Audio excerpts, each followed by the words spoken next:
Hello everybody.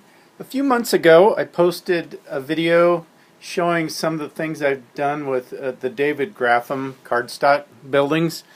I like to try to, well, I do a lot of my own alterations to the kits and combinations from kits to make my own unique buildings, and then I mount them on the foam core and to give it more structure and sturdiness and more of a 3D appearance.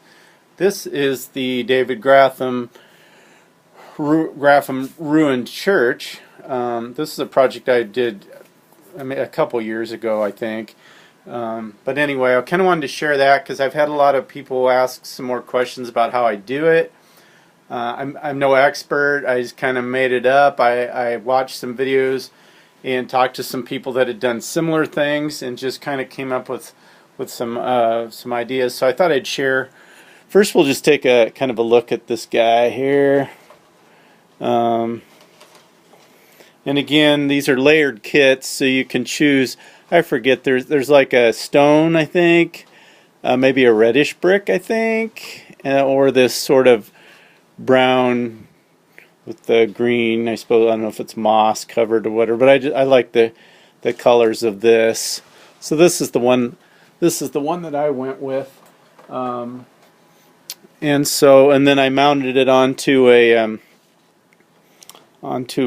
thin piece of MDF to give it a hard base, and then made some rubble piles, and which anybody can kind of do that. But anyway, I'll kind of show a few things of what I did to give some people a bit of a starting point. First thing that I do is see if I can get that in the picture. Doesn't matter the brand, but the important part is this is the printer paper I used, cardstock, premium cardstock, and down here it shows it's 110 pound weight. That'll go through any laser jet or inkjet printer. I'm just using I can't remember the number. It's just an HP laser jet, nothing fancy at all. And then it happens to be that 92 bright. Brighter is probably better. But anyway, so that's what I start with. I print onto that, which will give you, for example, this. This will be one of the sheets it would print out. And then normally you would just cut this out and build that as a cardstock building. What you want to do if you're using the foam core is all these tabs, well, to start with, I guess, you'll print this out like this, and to save space, what I do, I go in using a cutting mat and a metal ruler for a straight edge, and then a sharp hobby knife. You're going to go through blades on this because sharp is important. But anyway, I'll cut all these out on that black line. If I get that to focus just a little bit better. And so I'm cutting, basically, I'm eliminating all the tabs, all the fold tabs, because we're not using those, okay? So then, basically, you've cut all your pieces out for your building, and that's what you end up with, like the wall like that. It's just on the cardstock with the tabs off, okay? And then I take, for my walls, I use 5mm foam core in the big sheets. And then what I'll do, take all the pieces for the walls that I built, and then I will use this for my glue. There's probably other glues that work fine. This is cheap. I mean, you get all those tubes for $3.99 at Hobby Lobby. But what I like about it, the glue stick part is the important part. And then I like this one, happens to be disappearing purple, which is for kids. But we're all kids at heart, so it's fun. But no, the reason that I like the purple is then I'll apply glue stick to the back of this, and the purple, it shows purple as you're applying it when it's wet. So then I can make sure that I've got it everywhere. I've got good coverage.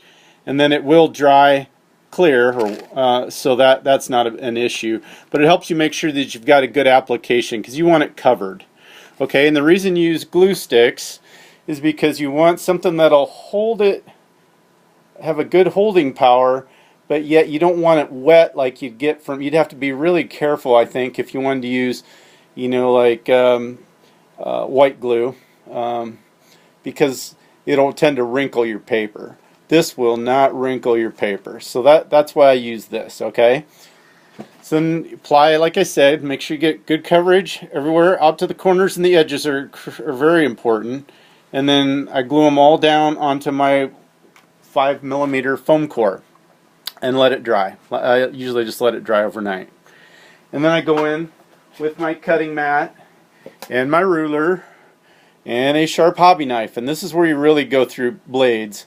I mean, it's not terrible, but you're going to want some spares, or you're going to end up and not get good, sharp, clean cuts. And then you just cut as straight as you can around the edge of the pieces that you'd made. And so then this will come out and it'll be on a piece of foam core, right? Okay. And so this is what it'll be like.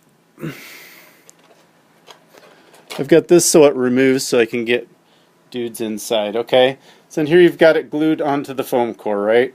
And then if it's like this one's got an inside and an outside, what I did, I hold that still for you, sorry. I glued the one piece on, and then I cut around all the edges here with the hobby knife, which is a little bit tedious, but it's worth the results, I think.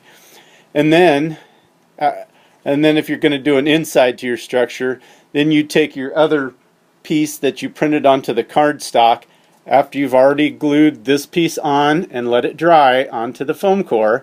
Then you can flip the foam core over and glue the inside piece on. Okay, and then you just line up your edges, and if there's a few places you didn't cut it quite right, you can trim that with your sharp hobby knife. Okay. And then the next thing, the way I do my corners, you can kind of see from this piece. What I do, because this was straight, this piece here was straight and complete and square. But then what I do, I take a piece of extra foam core, that 5mm foam core, and I lay it along this edge for a guide, and then I use my sharp edge, and then I cut down through all the way. Basically you're cutting all the way down through this inside cardstock, through the cardboard of the foam core, through the foam core, and then you stop there. So and you could just cut that, and you can feel when you've gone through the foam core. Basically you're just cutting through the foam core, not the cardboard that's on the back side of the foam core, but just through the soft spongy foam core. Okay, and then you're able to just peel that foam core away, and so then that gives you your square edge. And then what you can do, then that's what allows you to mate that up with your corner. And of course I made this piece so it's removable. Hard to do one-handed here, but that will give you your square corner. Okay, and that's how I did. And that's how I would have done this corner here. So basically you can leave your other piece alone, like this piece, but this piece that you've notched out then will fit right in the thickness of that, and from both the inside and the outside it will look completely square and it will look completely finished.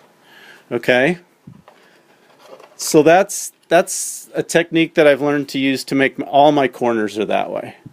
Okay, and then the other thing that's important to do on your corners is when you're done, you can either use paint works best, if you've got a nice selection of browns, and try to get some colors to kind of match that, to kind of blend that corner, because otherwise that's going to be bright white. But you can kind of blend that in using some different brown and green paints. Or some people I know use like a marker. You probably don't get as close of a match when you do that. And then here where I've got this exposed edge, that would just been foam core, right? So what I did, I printed out some extra pieces of this brick siding, and I cut a strip just with using my steel straight edge, and cut these strips that were the width of the foam core, and then I just glued those on. And those I did use Elmer's glue.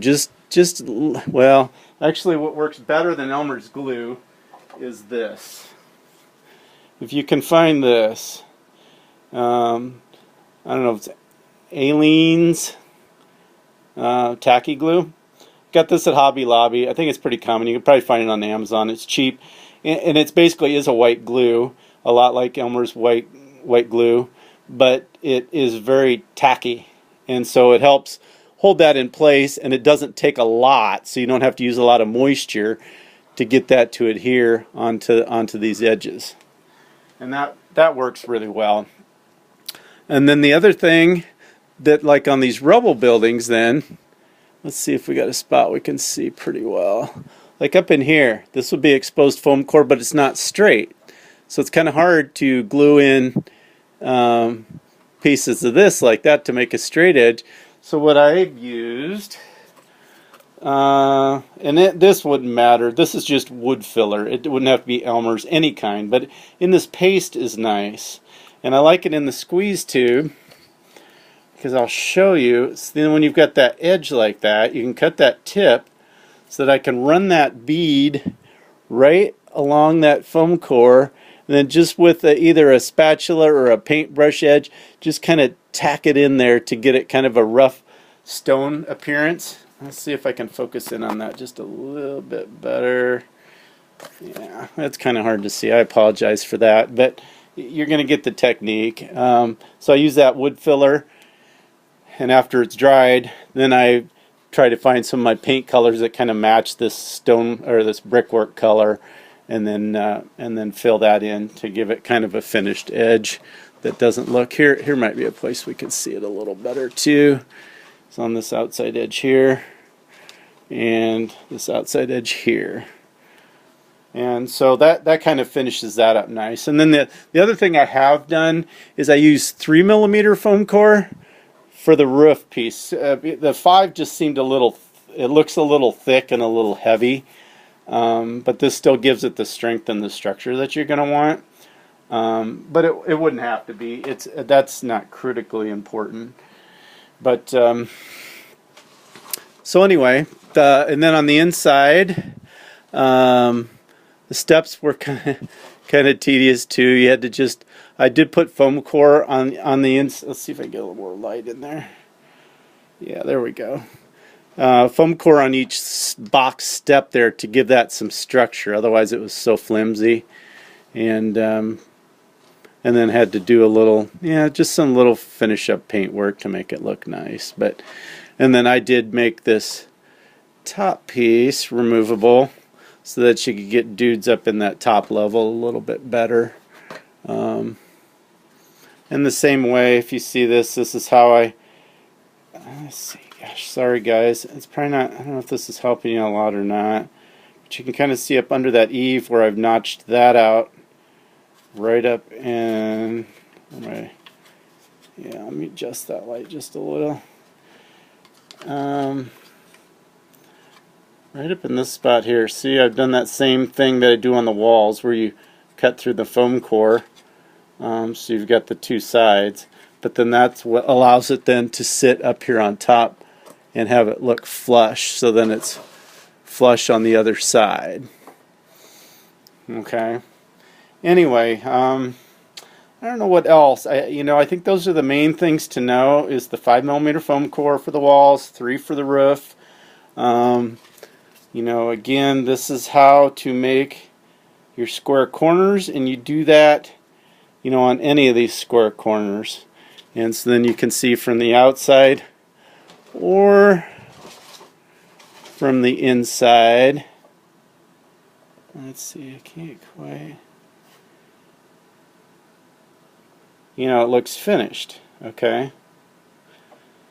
And then the other, I think, primary trick to know, that isn't just, you'll learn the rest from experience, but I think these products would really serve you well, is if you use this tacky glue when you glue your corners together, like here, or when I glued the roof on, and also, like I'd mentioned, any of these where you're putting some on the exposed edge pieces here.